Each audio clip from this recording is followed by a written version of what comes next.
Olá, tudo bem? A paz do Senhor Jesus. Vamos começar mais uma aula aqui sobre a capelania, trazer o conceito básico da capelania prisional.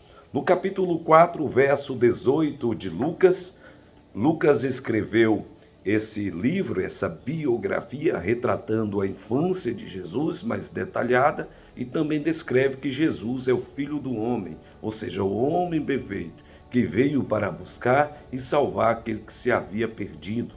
Lucas capítulo 19 fala essas narrativas. Só que no capítulo 4, versículo 18 deste livro, o Espírito do Senhor está sobre mim, pelo que me ungiu para evangelizar os pobres, enviou-me para proclamar libertação aos cativos e restauração da vida aos cegos, para pôr em liberdade os oprimidos, os cativos, os presos.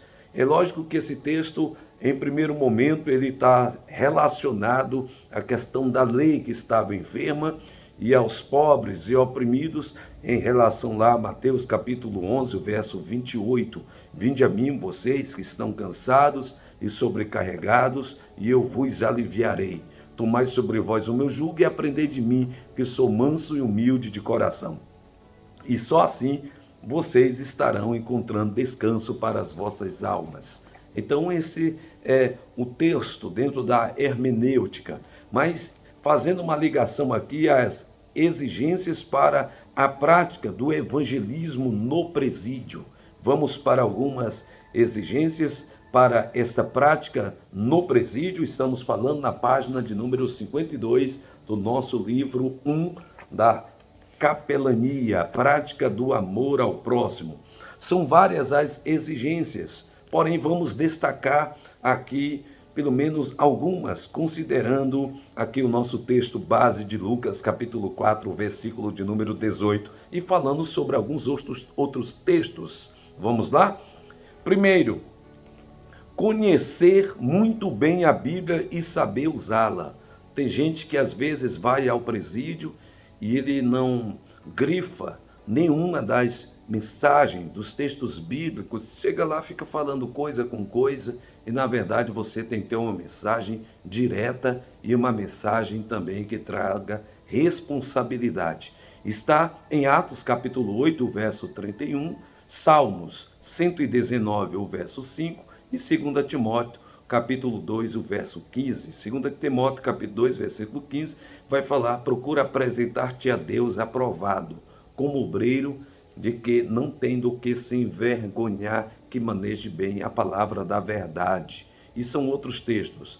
Aí também não há necessidade de ser uma pessoa, vamos falar, um doutor na palavra, para você evangelizar os presídios, ou qualquer que seja uma outra área. Mas você precisa ter um argumento centralizado na Bíblia Sagrada, e nem que possua vasta cultura em diversidades de áreas, um certo intelectual. Você precisa mesmo de amor, mas você precisa ser coerente no que diz respeito à transformação, à mensagem de salvação àqueles que estão cativos. No entanto, tem que ser dotado de tato, capacidade de evangelizar e a virtude do Espírito Santo, tato, saber exatamente o que você está fazendo, o que você propõe naquele presídio. É por isso que você precisa folhear bem a Bíblia, ler ela. Ser um autêntico aluno da escola bíblica dominical já vai lhe ajudar muito.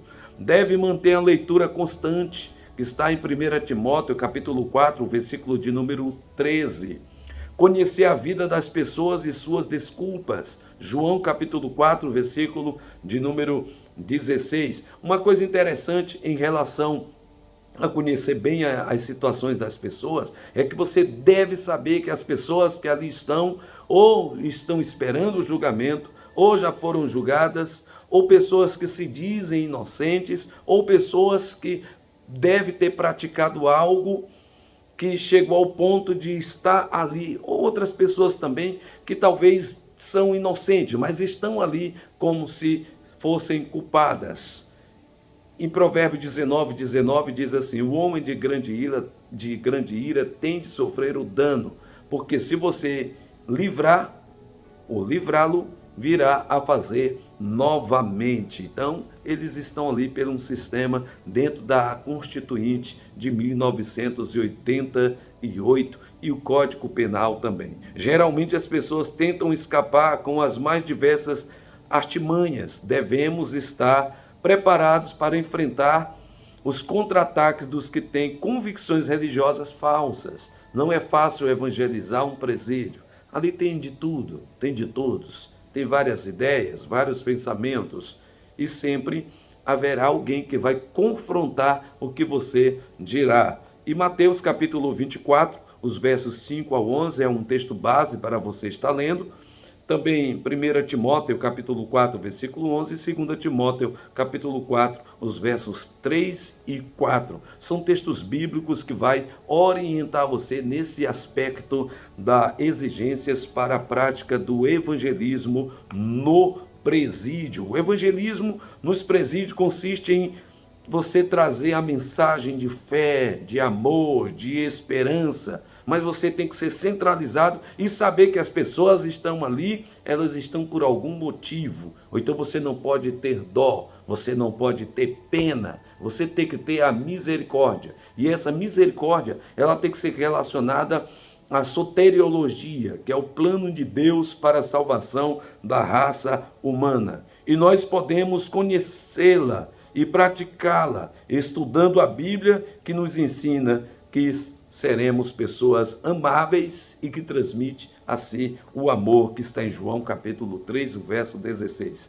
Porque Deus amou o mundo de tal maneira que deu seu Filho unigênito, para que todo aquele que nele crê não pereça, mas tenha a vida eterna. Então, ali não é fazer muitas amizades, intimidades, aproximações exageradas. Ali você está porque Deus lhe enviou por intermédio do sacrifício de Jesus, inclusive a cruz está ligada à sua primeira vinda, e o juízo e coroa está ligada à sua segunda vinda. Ou então você é o pregador da graça, que traz ali a mensagem de esperança e de salvação, a libertação àqueles que estão cativos e oprimidos. Então, nós vamos para a nossa segunda aula. Você viu aqui um pouquinho sobre as exigências para a prática do evangelismo no presídio. Voltaremos sobre o assunto nos relacionamentos, no caráter, e vamos falar um pouquinho sobre o ministério da capelania prisional. Abraços, pastor Divino Silva, falando aqui através do Instituto Vida, valorizando a vida e o saber. Tudo de bom para você. Abraços.